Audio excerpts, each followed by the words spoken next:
Assalamualaikum warahmatullahi wabarakatuh. Alhamdulillahirrabbilalamin. Wassalatu israfil anbiya mursalin wa ala alihi washabihi ajmain amma badu. Yang pertama yang terhormat Bapak Dr. Yadi Fahmi Arifudin MVDI selaku dosen pengampu mata kuliah pendidikan agama dan teman-teman yang saya cintai dan saya banggakan untuk di kelas 2A. Di sini kami dari kelompok 7 akan mempresentasikan hasil kerja kami tentang materi muamalah, di mana kelompoknya terdiri dari saya sendiri, Gudang Gunawan, Saya Ali Fadilah Umar. Dan saya Ikhwan Pratama Hidayat.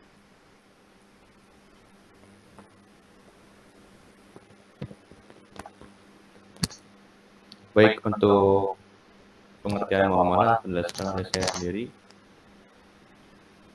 Cara etimologi kata muamalah berasal dari kata amala yu'amilu muamalah, yang berarti saling melakukan, saling bertindak, dan saling mengamalkan. Sehingga dalam kata lain, muamalah ini melibatkan lebih dari satu orang dalam praktiknya, sehingga dengan begitu akan timbul adanya hak dan juga kewajiban. Sedangkan pengertian fikih muamalah adalah suatu ilmu yang berkaitan dengan muamalah, yakni kegiatan transaksi yang dilakukan berdasarkan hukum syariat Islam yang juga berhubungan dengan perilaku manusia dalam kehidupannya, serta didasari dalil Islam secara terperinci. Secara terminologi, muamalah memiliki dua arti, yakni dalam arti luas dan arti sempit. Berikut penjelasannya. Muamalah dalam arti sempit adalah suatu kegiatan tukar-menukar barang yang bermanfaat dengan menggunakan cara yang sesuai dengan syariat Islam. Muamalah dalam arti luas adalah suatu aturan Allah Subhanahu wa Ta'ala yang berisi aturan masalah hubungan manusia dengan usaha mereka untuk mendapatkan kebutuhan jasmani sesuai dengan ajaran Islam. Selanjutnya akan dilanjutkan oleh rekan saya, Gudang Gunawan. Baik, sebelumnya terima kasih untuk saudara Arif. Di sini saya akan mempresentasikan dari materi jual beli. Next. Jual beli atau perdagangan dalam bahasa Arab sering disebut dengan kata al-bayu, al-tijara, sedangkan jual beli menurut istilah adalah suatu pertukaran harta dengan harta untuk keperluan pengolahan yang disertai dengan lafal, ijab, dan kabul menurut tata aturan yang ditentukan dalam syariat Islam. Next. Nah, untuk jual beli sendiri dia memiliki dasar hukumnya, di mana jual beli merupakan akad yang dibolehkan menurut Al-Quran, Sunnah, dan Ijma ulama. Maka hukum asal jual beli adalah mubah atau boleh. Ini artinya setiap orang Islam bisa melakukan akad jual beli ataupun tidak, tanpa ada efek hukum apapun. Dan ada dasar yang disyariatkan jual beli sebagai berikut. Yang pertama dari Al-Quran tentunya. Yang kedua dari hadis Sallallahu Alaihi Wasallam. Yang ketiga ada imjak. Nah, imjak ini berarti kesepakatan para ulama. Syekh Ibnu Qudamah menyatakan bahwa kaum muslimin telah sepakat diperbolehkan jual beli atau bai karena mengandung hikmah yang mendasar. Hikmah tersebut adalah bahwa setiap orang pasti mempunyai ketergantungan terhadap sesuatu yang dimiliki orang lain. Next.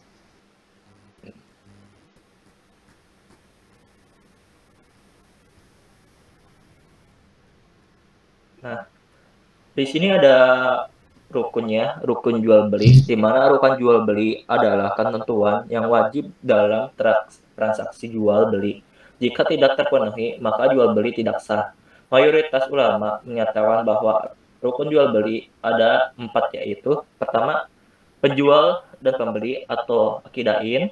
Yang kedua, barang yang diperjualbelikan ma'qud alaihi. Yang ketiga, alat nilai tukar pengganti. Yang keempat, ucapan serah terima antara penjual dan pembeli atau ijab kabul. Next.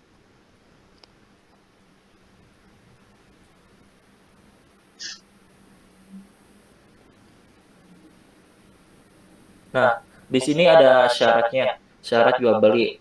adalah ketentuan yang harus dipenuhi sebelum melaksanakan akad jual beli. Setiap rukun jual beli harus memenuhi syarat sebagai berikut. Yang pertama, syarat dan penjual dan pembeli atau akidain, di mana syarat penjual dan pembeli ini adalah dianggap sah apabila penjual dan pembeli memenuhi syarat sebagai berikut. Pertama, kedua belah pihak harus balik, maksudnya balik penjualan atau pembeli. Yang keduanya, berakal. Penjual dan pembeli harus berakal sehat, maka orang yang gila dan orang yang bodoh tidak akan mengetahui hitungan tidak sah melakukan akad jual beli. Selanjutnya ada syarat barang jual beli atau maqud alaih. Maqud alaih itu dibagi adapun syaratnya juga diperjualbelikan sebagai berikut. Yang pertama, barang harus ada saat terjadi transaksi. Yang kedua, barang diperjualbelikan berupa hal yang bermanfaat. Yang ketiga, barang itu jual beli seperti bangkai dan hal-hal yang haram itu tidak diperbolehkan. Barang yang dijual dapat dikuasai oleh tidak sah jual beli ayam yang belum ditangkap ataupun barang-barang yang dalam kategorinya milik orang lain.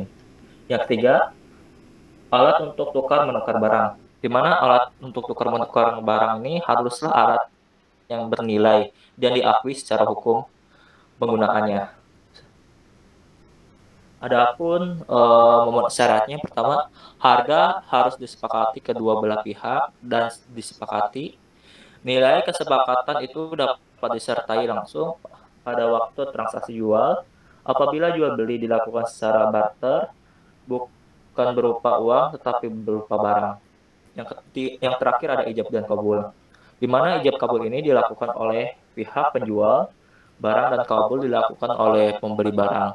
Ijab kabul dapat dilakukan dengan kata-kata penyerahan dan penerimaan atau dapat juga membentuk tulisan seperti faktur, kwitansi ataupun nota dan lainnya.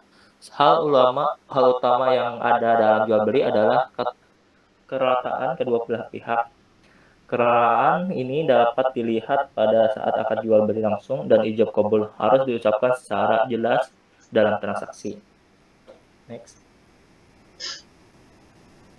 Nah, di sini ada macam-macam jual belinya ya, di mana jual beli yang ini boleh dilakukan karena memenuhi rukun dan syariat jual beli sebagaimana yang dijelaskan dalam fikih Islam. Yang kedua, jual beli yang terlarang. Jual beli yang terlarang artinya jual beli yang tidak memenuhi rukun dan syariat jual beli, di mana yang sudah saya jelaskan sebelumnya. Untuk jual beli yang terlarang itu merupakan barang-barang yang tidak berguna atau sifatnya hukumnya haram dan juga tidak memiliki nilai guna dalam kehidupan sehari-hari. Next.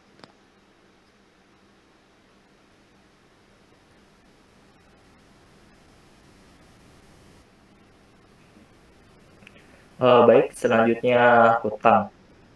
Nah, next. Hutang atau piutang atau qard mempunyai lain yang disebut dengan dain juga sangat terkait dengan istilah qard. Menurut bahasa artinya memutus. Menurut terminologi fikih, bahwa akad hutang piutang adalah memberikan sesuatu kepada seseorang dengan perjanjian bahwa dia akan mengembalikan sesuatu yang diterimanya dalam jumlah yang sama dan dalam jangka waktu yang disepakati. Next.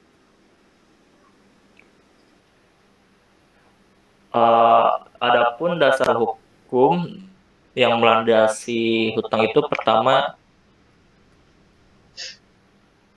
dalam Al-Quran surat Al-Baqarah yang menjelaskan siapakah yang mau memberi pinjaman kepada Allah, pinjamlah yang baik atau menafkahkan hartanya di jalan Allah, maka Allah akan melipat gandakan pembayarannya kepadanya dengan lipat ganda yang banyak. Allah menyampaikan dan melapangkan rezeki dan kepadanya kamu dikembalikan dalam Quran surah Al-Baqarah. Next.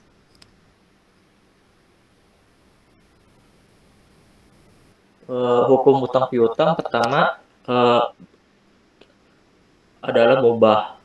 Namun, hukum tersebut bisa berubah sesuai situasi dan kondisi. Yang pertama, hukum orang yang berhutang adalah mubah atau boleh, sedangkan hukum orang yang memberikan hutang bahwa hukumnya sunnah sebab ia termasuk orang yang menolong. Yang kedua, hukum yang berhutang menjadi wajib dan hukum yang orang yang menghutangi juga wajib jika meminjamkan itu benar-benar dalam keadaan terdesak. Yang ketiga, hukum memberikan hutang bisa menjadi haram jika terkait dengan hal-hal yang melanggar aturan syariat Islam seperti menghutang untuk membeli barang-barang haram ataupun hal yang lainnya. Yang ketiga, next.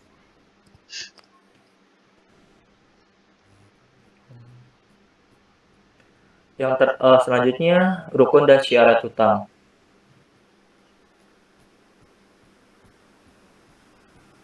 Di mana rukun syariat hutang atau kod ada 3 macam. Yang pertama, dua orang yang berakad memberi hutang dan orang yang berhutang. Yang kedua, harta yang dihutangkan. Yang ketiga, sihat ijid kabul.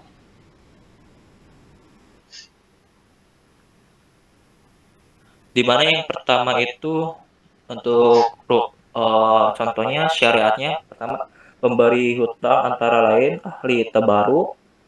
Yang kedua, syarat orang yang berhutang. Orang yang berhutang termasuk kategori yang mempunyai yatul ahmiyatul al muamalah, yakni merdeka, baik dan berakal sehat. Syarat yang kedua tentang harta yang dihutangkan. Harta yang dihutangkan berupa harta yang ada pendadaannya seperti uang, barang-barang yang ditakar atau ditimbang.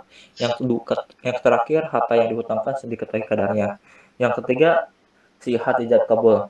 Sihat ijab kabul itu sebagai ucapan antara dua belah pihak yang memberi hutang dan orang yang berhutang.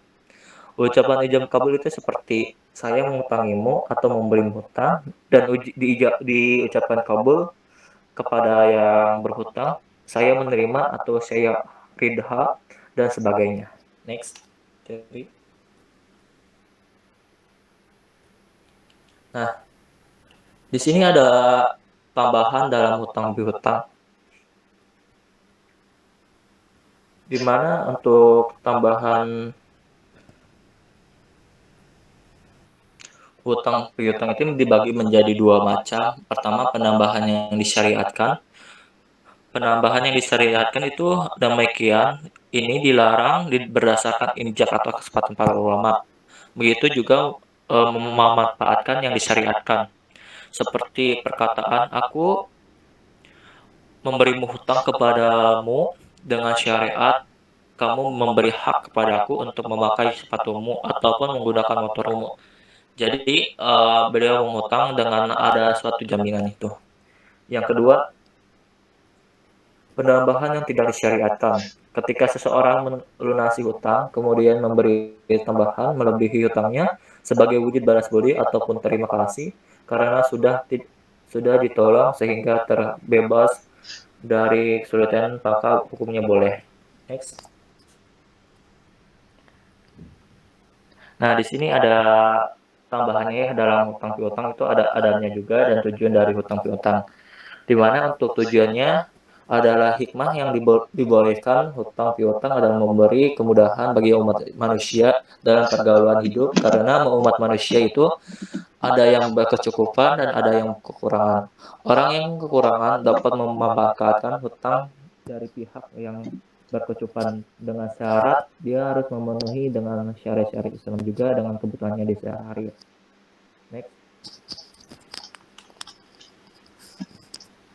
Nah, baik untuk penyampaian materi selanjutnya akan disampaikan oleh Saudari Ikhwan.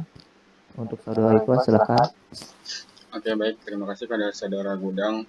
Selanjutnya ada Gadai. Ya, next.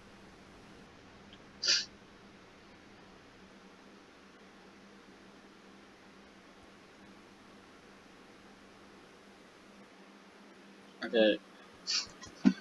Gadai berasal dari bahasa Arab, yaitu ahranu, yang berarti at-subut, ad-dawam, yaitu tetap dan terus-menerus. Imam Asy-Syaukani mengatakan bahwa ran atau gadai dengan fathah di awalnya dan huruf H disukun menurut bahasa Ihtibas yang berarti menahan dalam bentuk maf'ul bih dengan sebutan masdar. Nah, seperti firman Allah dalam Quran surat Al-Mudatsir ayat 38 yang artinya tiap-tiap diri bertanggung jawab atas apa yang telah diperbuatnya.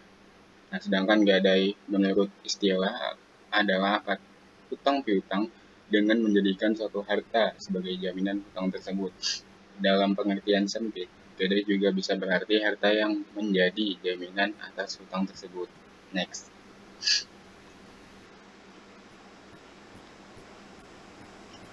Oke. Selanjutnya ada dasar hukum gadai. Landasan hukum yang membolehkan adanya praktik gadai adalah firman Allah Subhanahu wa taala dalam Quran surat Al-Baqarah ayat 283 yang artinya jika kamu dalam perjalanan atau dan bermuamalah tidak secara tunai sedang kamu tidak memperoleh seorang penulis, maka hendaklah ada barang tanggungan yang dipegang oleh yang berpiutang. Akan tetapi jika sebagian kamu mempercayai sebagian yang lain, maka hendaklah yang dipercayai itu menunaikan amanatnya atau hutangnya. Dan hendaklah ia bertakwa kepada Allah Tuhannya, dan janganlah kamu atau para saksi menyembunyikan kesaksian. Dan barang siapa yang menyembunyikan, maka sesungguhnya ia adalah orang yang berdosa hatinya, dan Allah Maha mengetahui apa yang kamu kerjakan. Next.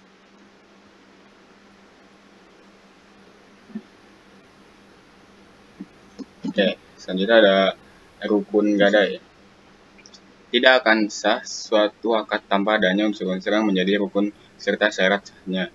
Gadai sebagai sebuah akad perjanjian hutang piutang harus memenuhi rukun dan syarat-syarat tertentu. Adapun rukun dari gadai sendiri yaitu yang pertama ada orang yang berakad. Yang orang yang berakad ini mereka adalah dua orang yang berakad, rahin dan murtahin. Nah, yaitu pemilik piutang yang menguasai harta gadai sebagai jaminan hutangnya. Nah, yang kedua ada makut alai, yaitu harta benda yang menjadi barang jaminan serta hutang sebagai pinjaman rahin. Yang ketiga ada sighat, yaitu lafaz yang terdiri dari zab dan komul dari kedua pihak yang melakukan transaksi gadai. Next.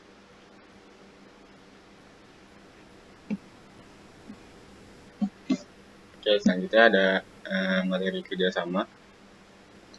Kerjasama atau musyarakah atau bisa disebut dengan syirkah secara bahasa diambil dari bahasa Arab yang berarti mencampur. Dalam hal ini mencampur satu modal dengan modal yang lainnya sehingga tidak dapat dipisahkan satu sama lain. Syirkah dalam bahasa Arab berasal dari kata syarikah atau fi'il madhi yasyuruku, fi'il mudhari syarikan artinya menjadi sekutu atau syarikat. Menurut arti asli bahasa Arab, syirkah berarti mencampurkan dua bagian atau lebih sehingga tidak boleh dibedakan lagi satu bagian dengan bagian lainnya. Nah, adapun menurut makna syara, syirkah adalah suatu akad antara dua pihak atau lebih yang sepakat untuk melakukan kerja dengan tujuan memperoleh keuntungan. Menurut ulama fikih muamalah, musyarakah atau kerjasama adalah akad dua pihak atau lebih yang berserikat pada pokok modal atau keuntungan. Next. Nah, selanjutnya ada dasar hukum kerjasama. Syirkah hukumnya mubah. Ini berdasarkan dalil hadis Nabi Muhammad SAW berupa takhir atau ketetapan terhadap syirkah. Pada saat Nabi diutus oleh Allah, orang-orang pada masa itu telah bermuamalat dengan cara bersyirkah dan Nabi Muhammad SAW pun membenarkannya. Next.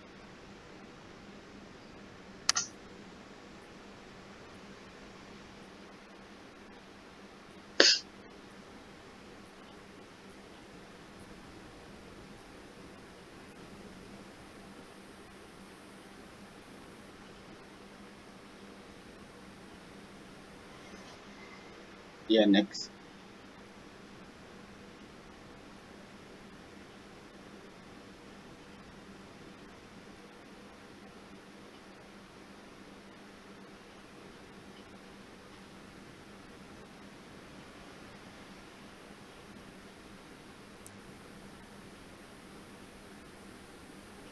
Oke, selanjutnya ada rukun kerjasama. Rukun syirkah yang ada 3 perkara, yaitu yang pertama ada akad atau ijab kabul, juga disebut sikha. Yang kedua, dua pihak yang berakad akidani mesti memiliki kecakapan melakukan pengelolaan harta. Yang ketiga ada objek akad atau mahal, juga disebut makut alai, sama dalam modal atau pekerjaan, manakala syarat sah perkara yang boleh disirkahkan adalah objek tersebut boleh dikelola bersama atau boleh diwakilkan. Next.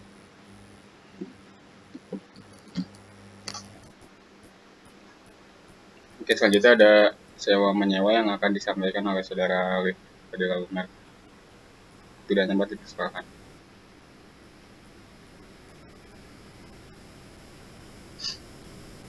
Baik, selanjutnya ada sewa menyewa. Ijarah atau sewa menyewa merupakan salah satu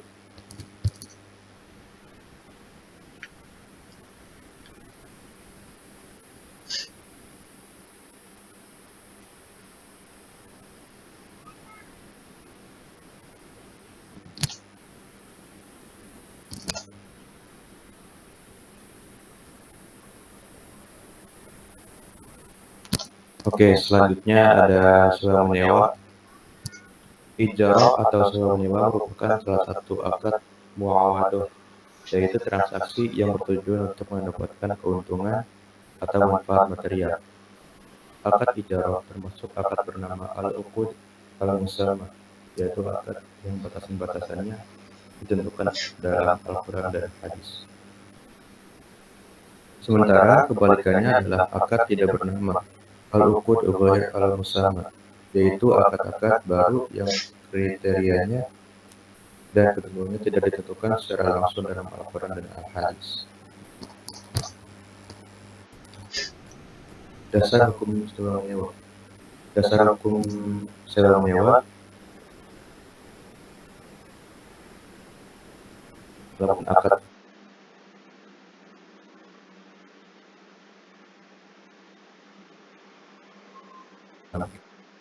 kitab Al-Quran, Al-Hadis maupun ijma.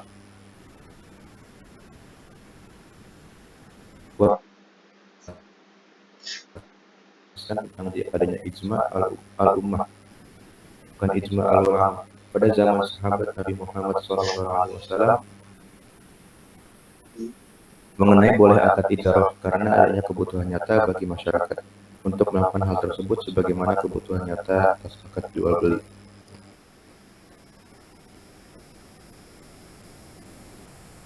Rukun sewa menyewa. Rukun sewa menyewa atau akad ijarah bersifat umum adalah dua pihak yang berakad, mujir dan mustajir atau mujir dan ajir.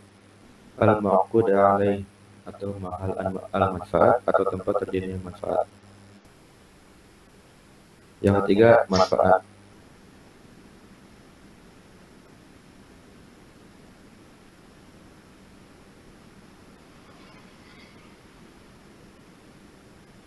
Atau ijab wa al-qabul. Oke, selanjutnya ada studi kasus yang akan dijelaskan oleh rekan saya, Godang Gunawan.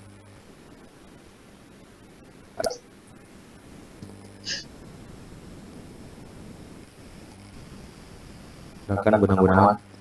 Baik ya, maaf tadi untuk suaranya saya belum dinyalakan. Nah, di sini teman-teman bisa lihat ya bahwasanya untuk studi kasusnya kita sudah diupload ke media massa. Untuk media massanya dinamakan Kompas. Ya, boleh kalian lihat sendiri di link website kami.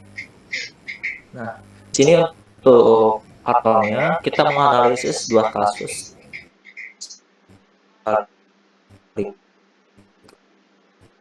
Hipna jelang lebaran dan juga kasus yang terjadi di IPB.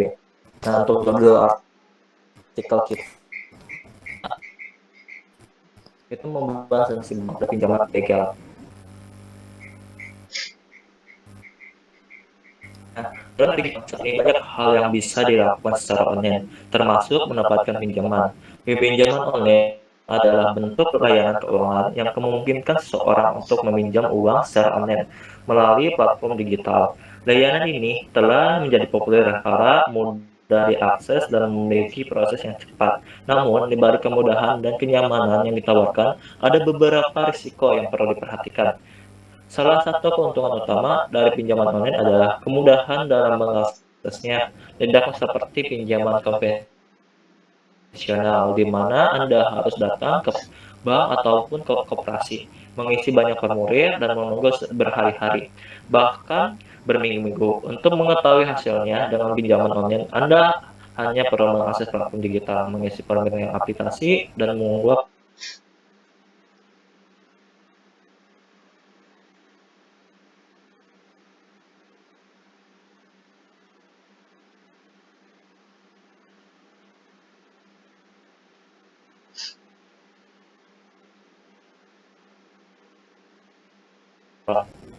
online dan dapat diakses dengan mudah. Tingkat persaingan antara penyedia pinjaman online sangat tinggi. Oleh karena itu, banyak dari mereka menawarkan tingkat bunga yang lebih tinggi dibandingkan dengan pinjaman konvensional. Mungkin menguntungkan untuk pinjaman online, beban bagi peminjam.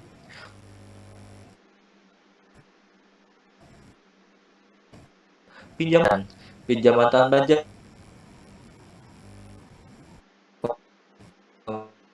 peminjam uang. Ini dapat menguntungkan bagi peminjam yang tidak memiliki aset untuk dijadikan jaminan, tetapi juga dapat menjadi risiko bagi penyedia pinjaman, karena risiko default atau ketidakmampuan peminjam untuk membayar kembali pinjaman yang lebih tinggi. Banyak penyedia pinjaman online mengenakan biaya keterlambatan yang lebih tinggi dan denda tambahan jika peminjam tidak dapat membayar kembali pada tepat waktu. Karena dari proses pengajuan yang cepat dan mudah, banyak orang yang tidak memiliki pengalaman dalam mengelola uang dan mempertimbangkan dengan matang sebelum mengambil pinjaman. Mereka mungkin tergoda untuk meminjam lebih dari yang mereka butuhkan atau tidak dapat membayar kembali pinjaman tepat waktu. Ini dapat menyebabkan masalah keuangan yang lebih besar di masa yang depan. Sebelum memutuskan untuk mengajukan pinjaman online, sangat penting untuk mempertimbangkan dengan matang kebutuhan dan kemampuan untuk membayar kembali.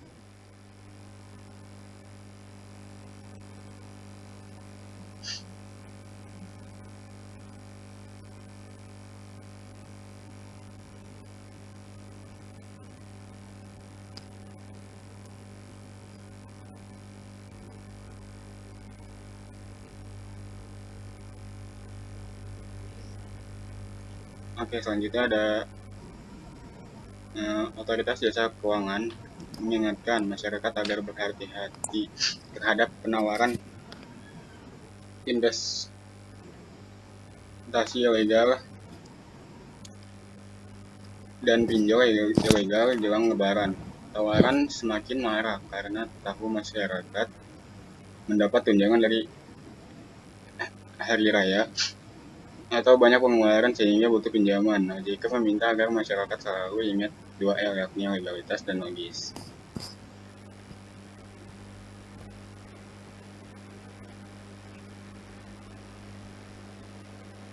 Nah, legalitas artinya cek terlebih dahulu izin perusahaan yang menawarkan investasi. Dan logis maksudnya cek keuntungan yang ditawarkan harus masuk akal. Masyarakat bisa mengecek legalitas perusahaan yang menawarkan investasi atau pinjaman online melalui layanan kontak OJK 157 atau WA 081157 Jika menemukan tawaran investasi atau pinjol yang diduga ilegal, masyarakat dapat melaporkannya melalui email konsumen OJK Go ID atau email waspada investasi OJK Go ID.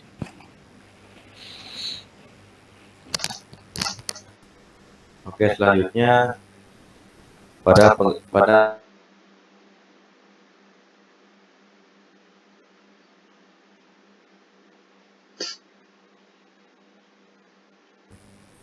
Siti dinyatakan bersalah terkait kasus penipuan dan penggelapan korban ratusan mahasiswa IPB.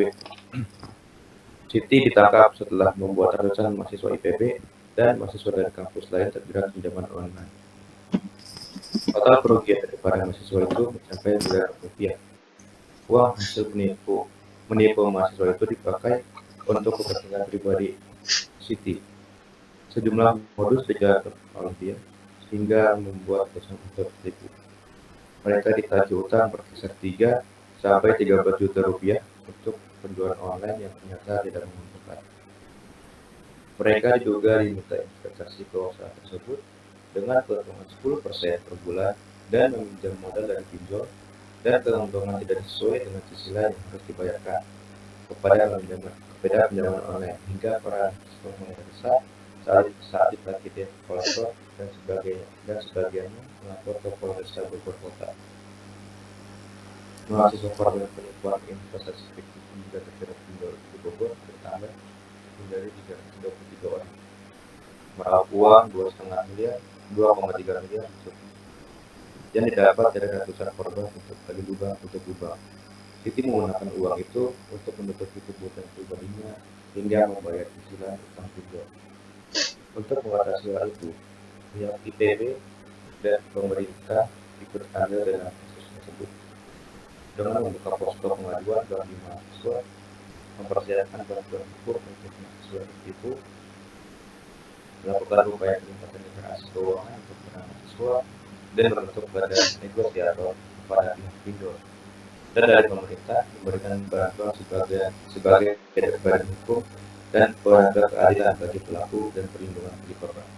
Pada akhirnya, Majelis Hakim PN Cibinong Bogor menjatuhkan vonis 3 tahun 6 bulan terhadap Siti Aisyah. Siti dinilai terbukti melakukan tindak pidana penipuan. Sudah diputus vonis 3 tahun dan 6 bulan, kata pejabat humas PN Cibinong Amran S. Herman. Dalam kehidupan sehari-hari, kita banyak melihat pelaku-pelaku seperti itu, mulai dari penawaran secara pesan, telepon, WhatsApp, atau penawaran lainnya. Maka dari itu, kita harus berhati-hati agar tidak terjerat hutang karena pinjol dan upaya apa saja yang bisa kita lakukan. Seperti yang pertama ada hindari iklan ajakan yang mencolok. Yang kedua ada tips terhindar pinjol dengan cek perusahaan pinjol di situs resmi ojk.go.id. Yang ketiga memastikan identitas dan rekam jejak digital. Yang keempat hindari peminjaman dengan jumlah besar. Yang kelima hidup sederhana dan tidak berbayar konsumtif. Oke, selanjutnya untuk kesimpulan pada presentasi kali ini, yaitu setiap tindakan yang akan kita buat tentunya sudah jelas tertera dalam agama bagaimana adab dan perilaku yang harus dilakukan, sama halnya seperti jual beli, hutang nggak ada, kerja sama dan sewa menyewa. Setiapnya ada adab dan tindakan yang sudah diatur oleh agama agar kita bisa melakukan tanpa adanya hal yang tidak kita inginkan. Terlebih lagi, jika kita terlilit hutang, ini merupakan hal yang sangat serius karena Allah dan Nabi-Nya tidak menyukai hutang dan menyarankan kita agar setidaknya tidak berhutang kecuali jika dalam keadaan darurat. Oleh karena itu, kita sebagai muslim dan muslimah ikutilah nasihat dan aturan yang sudah tertera dalam agama kita, karena di sana sudah ditata jelas bagaimana adab dan tindakan yang harus kita lakukan agar kita tidak terkena masalah seperti kasus mahasiswa IPB tersebut. Dan sebaiknya kita tidak berhutang dan menghindarinya selagi kita tidak dalam kondisi yang mendesak atau darurat. Itu untuk kesimpulannya. Berikut ada sarannya, yaitu terlilit hutang adalah situasi yang sangat sulit dan memerlukan tindakan yang cepat. Oleh karena itu, siapapun kita jika sekiranya belum mampu untuk membeli barang tersebut, sebaiknya jangan terlalu gegabah dengan meminjam uang kepada orang lain untuk menuruti nafsu kita, apalagi meminjam ke platform aplikasi pinjaman online yang abal-abal. Beberapa hal yang bisa dilakukan untuk mengatasi masalah hutang pinjaman online ini, antara lain yang pertama itu membuat daftar hutang yang harus dibayar dengan rincian jumlah hutang, bunga, jangka waktu, dan jumlah cicilan yang harus dibayar setiap bulannya. Yang kedua ada mengatur anggaran bulanan untuk memastikan bahwa jumlah cicilan dapat dibayar secara teratur. Yang ketiga adalah berbicara dengan pihak kreditur untuk membicarakan kemungkinan restrukturisasi utang atau pengurangan bunga. Yang keempat adalah menghindari mengambil pinjaman tambahan untuk membayar utang yang sudah ada karena akan membuat masalah semakin memburuk. Yang kelima, jangan terjebak dalam perangkap pinjaman online yang menawarkan bunga dan biaya yang sangat tinggi. Selain itu, penting juga untuk mencari bantuan dari keluarga atau teman dekat atau bahkan konsultan keuangan profesional untuk membantu mengatasi masalah hutang pinjaman online. Jangan menunda-nunda membayar hutang karena hal tersebut hanya akan membuat situasi semakin sulit. Nah, itu untuk kesimpulan dan saran pada presentasi kali ini.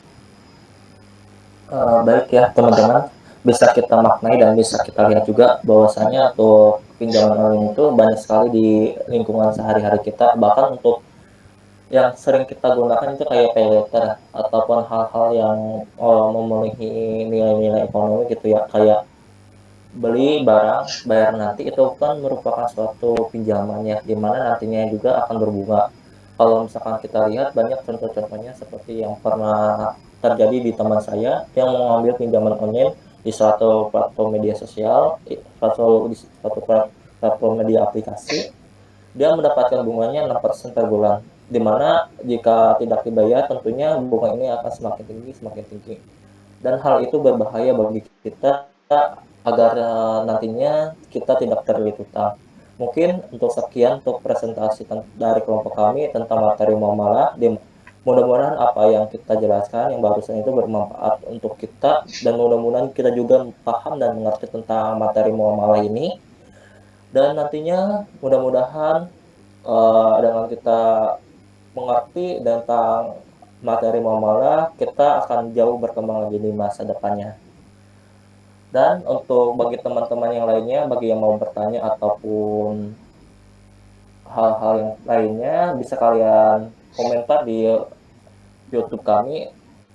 Dan untuk teman-teman semuanya, terima kasih yang sudah menonton video kami, dan teruntuk juga kepada dosen pengampu mata pendidikan agama, yaitu Bapak Yadi.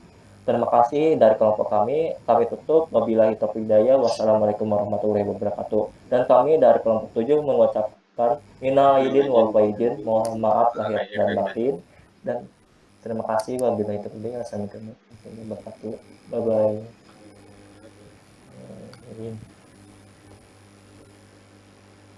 Udah.